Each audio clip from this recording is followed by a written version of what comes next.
Today we're going to make a treat box that's a really easy one to make. It's been around for years and years. It's called the 2468 treat box. And the measurements have to do with where you're going to score your paper. So I'm using the Heartfelt Hexagon stamp set and the matching hexagon punch.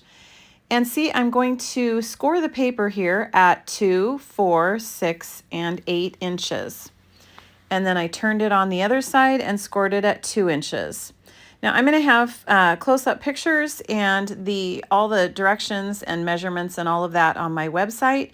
You can go over to madetocreatewithlisa.com and I'll have it all on there so that you will know exactly how to make it for yourself.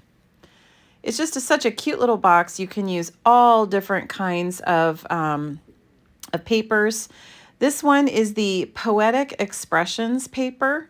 It's really pretty. And that's the Moody Mauve color on the outside. And I just thought it would be really pretty for a little birthday treat for somebody. So I didn't actually put anything in it right now while I was making it, but I will, and I will give it away.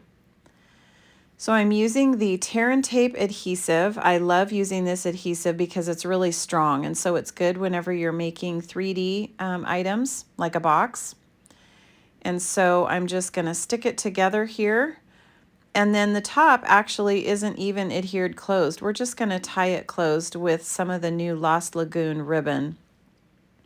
And then we'll just tie it really tightly, and then that way you can even reuse the box if you wanted to, or the person who gets it could.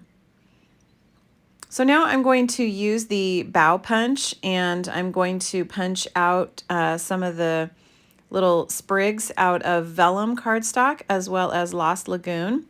And then I'm just going to put it together here with my medallion. I love how the Lost Lagoon looks with the Moody Mauve. Actually, it's really complimentary, and I was actually really glad that I figured that out. So we will just put these sprigs on there just to jazz it up, and then we'll stick that to the front of the box, and it just looks so pretty. So see how this ribbon matches the cardstock that we used with the bow punch there. So I just tied it in a knot, and we'll put the medallion on and it'll be done. I hope you like this project. You can head to my website and check it out. Please like this post and share it with your friends. Have a great day.